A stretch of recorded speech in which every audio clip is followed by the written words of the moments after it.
short question for you. This 15% magical figure on taxation, can you elaborate on that? Is it just related to income taxes? Do you have a consumption tax? Does it also apply to import taxes? Is it sort of a universal tax that hits everywhere? There was a US presidential candidate who campaigned on 999 taxes.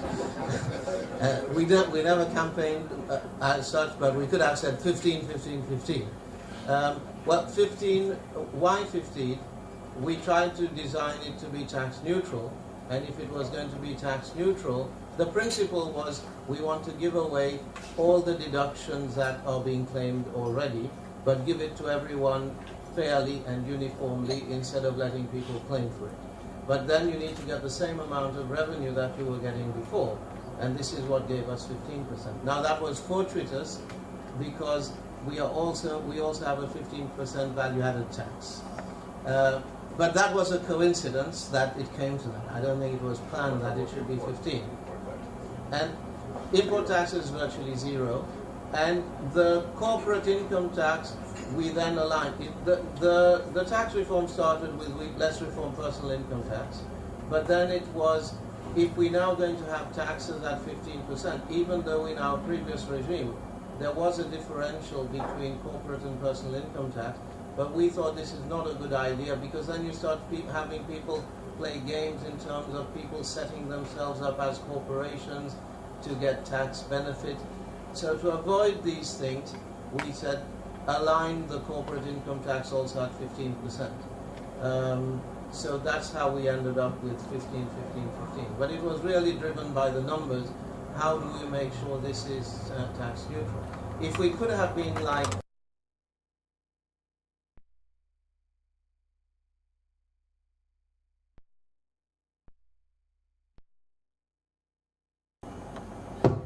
Thank you. Two questions to both really.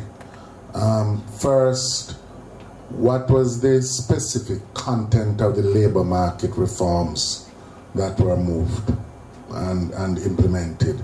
I suspect, you know, the condition of the markets before the reforms would have been different from here and possibly different between both of you.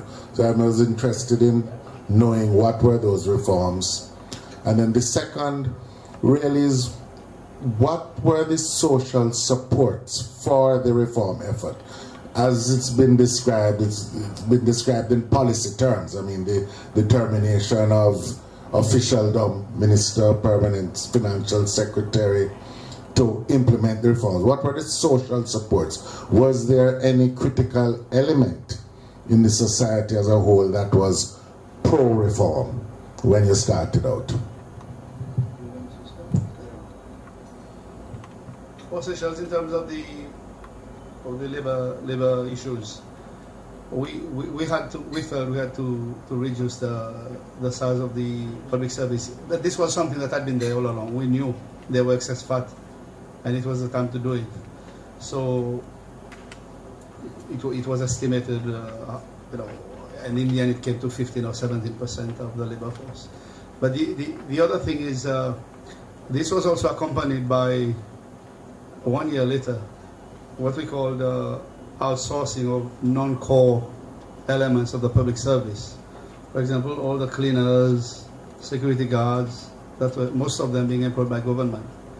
We created a program whereby these employers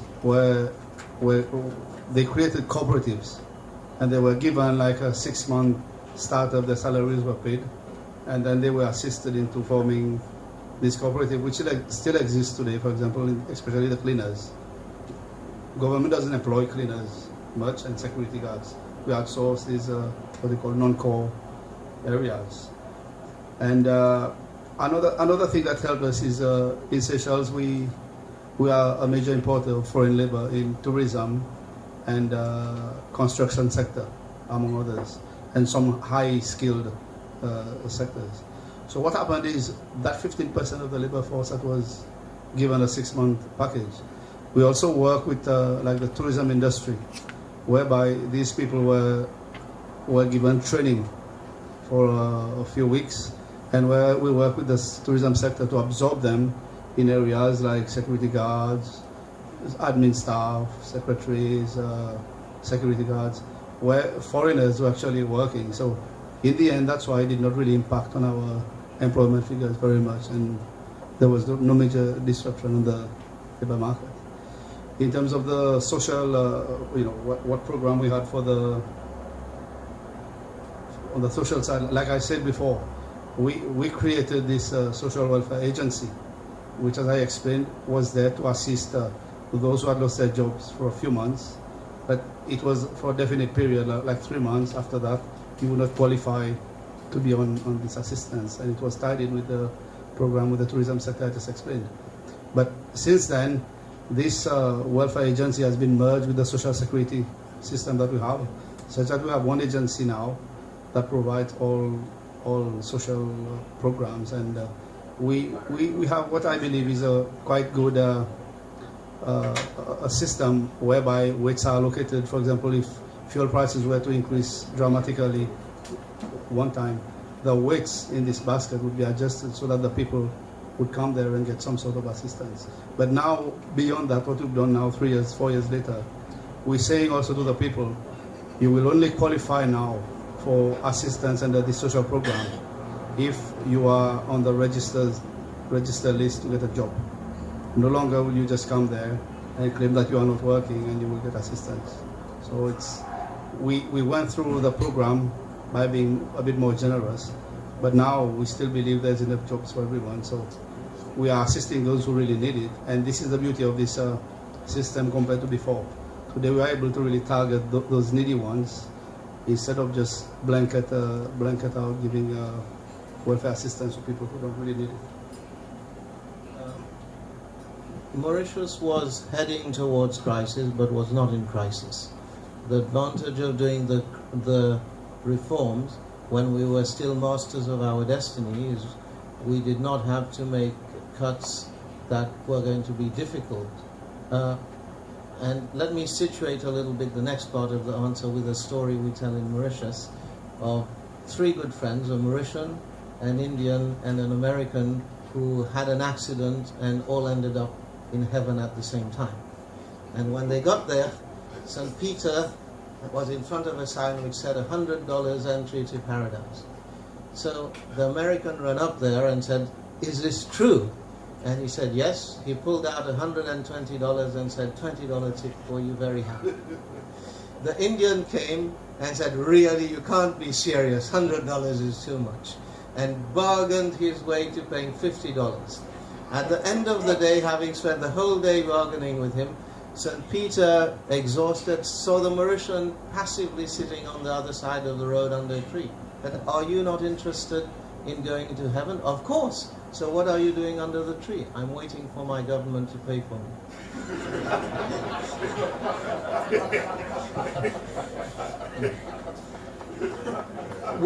We did not cut welfare. We did not cut welfare spending. I think there were enough lobbies to antagonize without also going after people on welfare. But government did try to change the dynamics much in the direction of Seychelles. Government launched what we called an empowerment program. We said we need to distinguish between solidarity and empowerment. Those who cannot work, those who are disabled, those who are too old, those who are too sick, there's no option. You need to show solidarity, and a nation needs to be judged by what it does for its weakest. And in fact, the objective was, we've never got to this objective because it's still work in progress.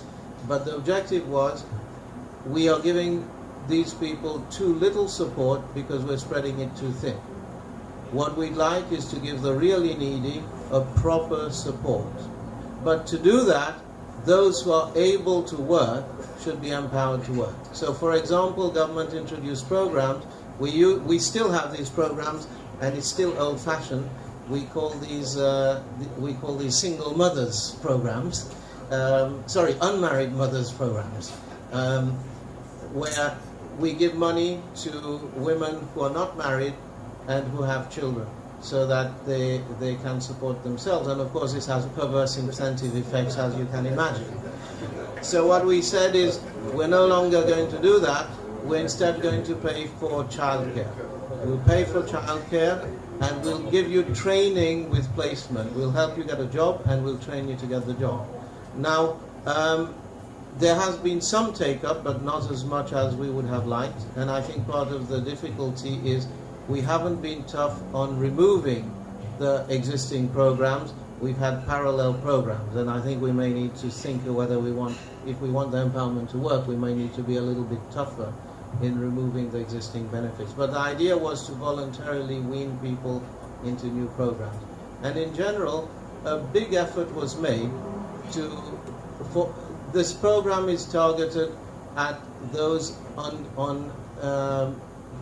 in absolute poverty. So a big effort was made to try to integrate those who could work in this group.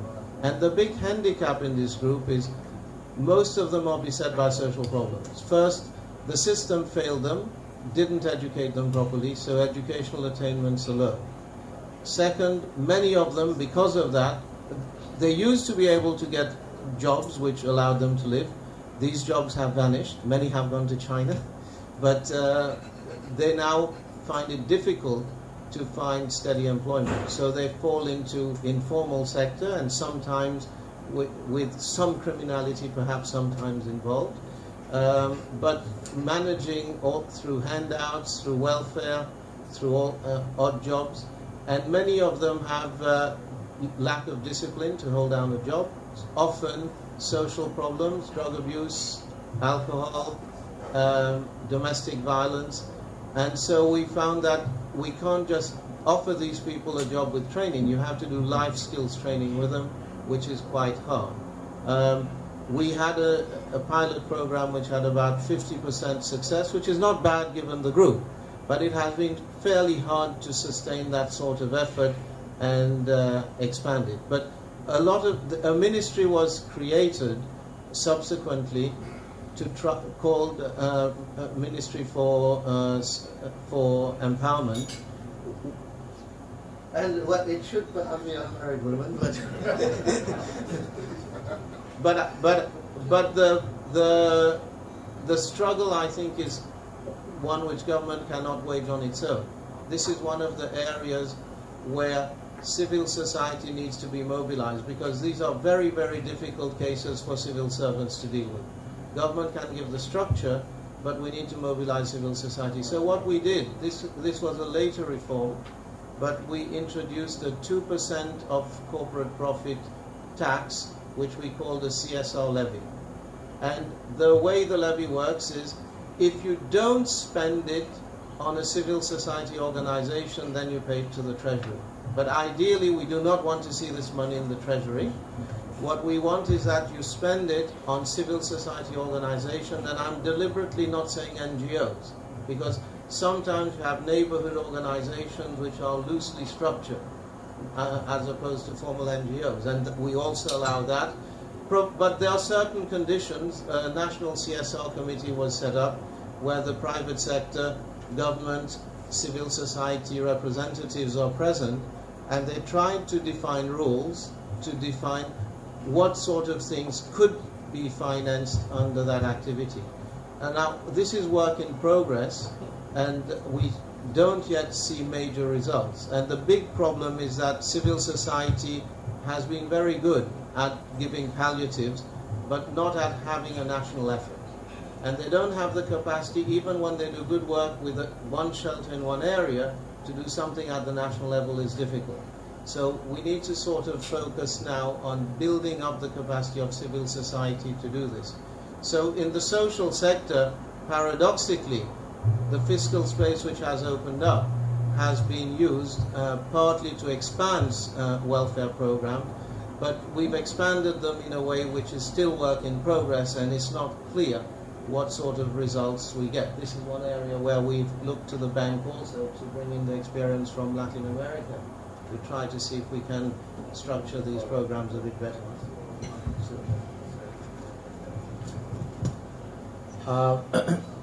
Ladies and gentlemen, we are past the 9:30 closing time, and by the way, we really want to thank the generosity of the Spanish Court Hotel for hosting us in such really nice environment. Thank you.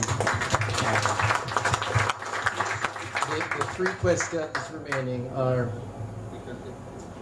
Yes, we're going to take 3 more questions. Our special guests are willing to stay a little longer, and if you are, that's good. I think we have former Minister Samuda, former Minister Bartlett, Andrew Cannon of TVJ, who is jumping up and down, and that makes it 3, right, Tess? Also, we're 4. Who else? Okay, and a gentleman right there beside Chris Issa. Okay, so that's the final 4 that we'll take, and then we'll close off. Thank you very much. Thank you very much, Chris. Coincidentally, I had 3 questions, but I'm going to cut it. Minister Laporte and Mr. Mansour, I noticed you all placed emphasis on the exchange rate to a great extent, Mr. Laporte. However, nowhere in either documentation or in your presentation did you mention anything about a net international reserve.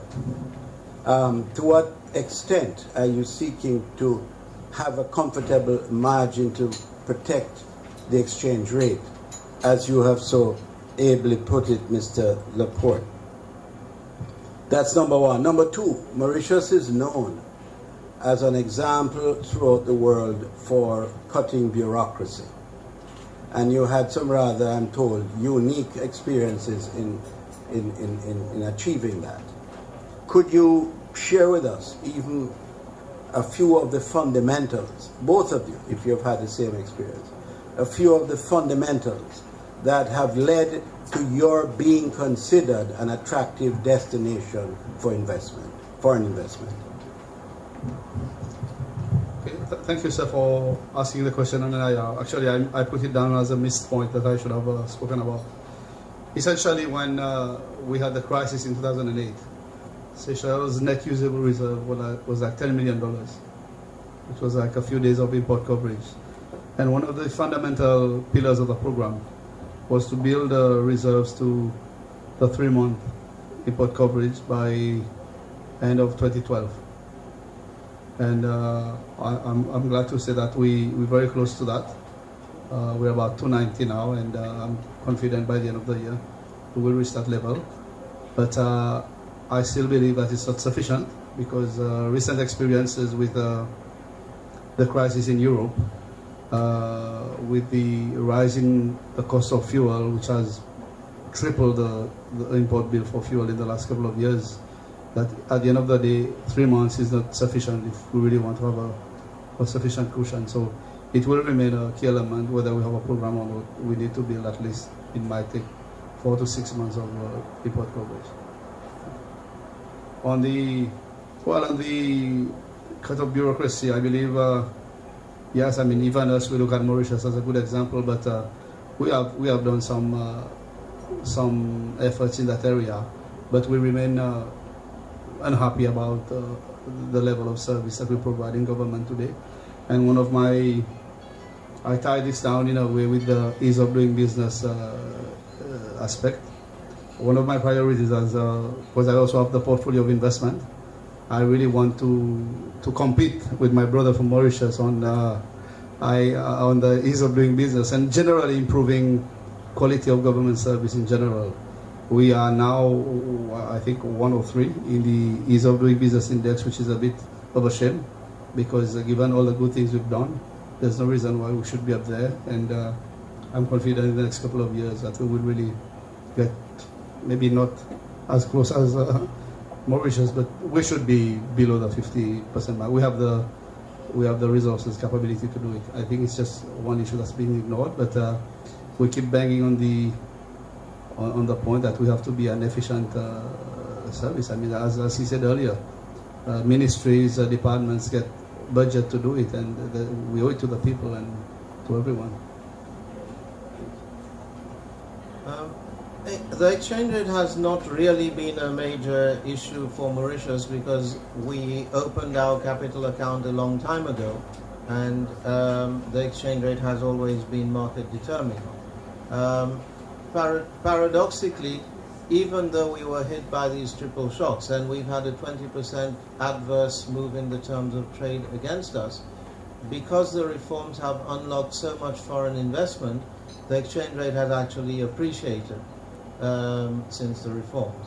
Now, in itself, that hasn't been a problem, although now it's becoming a problem, not so much because our currency has appreciated, but more because the euro is depreciating, and the euro is depreciating against the dollar. The euro-dollar cross rate is what is important for us. We import in dollars and we export in euros. 70% of our exports of both goods and services go to Europe, which is why this Eurozone crisis is causing us a lot of headaches. And in the face of this appreciation, the central bank is starting to think that it now has to do something. But again, when you have a market-determined exchange rate, it is not all that straightforward to see what you should do. So exchange rate hasn't been a problem until recently, and it's a problem of appreciation, not of depreciation. Net international reserves are comfortable. They stand at about 3 to 3.5 months worth of reserves, and the IMF has done in the last Article 4 review, and they've concluded that the level of reserves is what it should be. So the bigger issue is on the investment climate. We are 23rd in the world, which is not bad, but which is not all that good either. One of the difficulties with having had results is we have an unfinished reform agenda which gets harder to push because there's less sense of urgency. As part of the reforms, the Minister of Finance gave his powers of discretion, which he could do by the stroke of a pen. Other ministries were supposed to follow suit, but you need regulation. You need regulation in the area of environment, of food, of health and safety. You can't just through a stroke of a pen get rid of discretionary powers. You need to have rules-based guidelines. The legislation was passed. We passed a Business Facilitation Act, and the principle was we would have regulations where everyone would know what they would have to comply with, and we would move from ex-ante control to ex-post verification, that people were in compliance. But what happened is that ministries never published the guidelines which they were supposed to do and never posted them on the internet. So we still remain in a regime, and that's, I think, why we're 23rd and not better, that in too many areas it's still not clear enough what the rules of the game are. And in some cases it's actually quite upsetting for people trying to invest. If you try to invest in the tourist sector, for example, you get one set of guidelines to comply with from the Ministry of Housing and Land, another set of guidelines from the Ministry of Tourism, neither of which is published, so you don't know what you're supposed to comply with, and you go back and forth between the two. So what we did do, nevertheless, we did look at areas, for example, in registering property or in settling commercial disputes. We invested heavily, we increased the number of judges. We're investing in the e-judiciary so that things can be computerized. We managed to reduce the time it takes to register property to a few hours from many weeks. So there are many areas where we did make the reforms that brought us to 23, but we did not do enough to get into the top 15 or the top 10, which is entirely within our capacity, but the sense of urgency has gone with the large amount of FDI that has been coming in.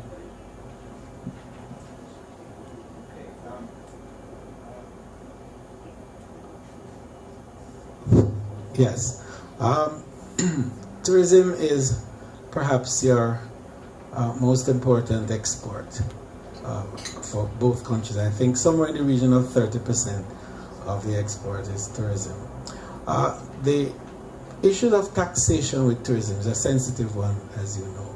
And tourism, as you know, in most cases, is either tax shy or tax averse.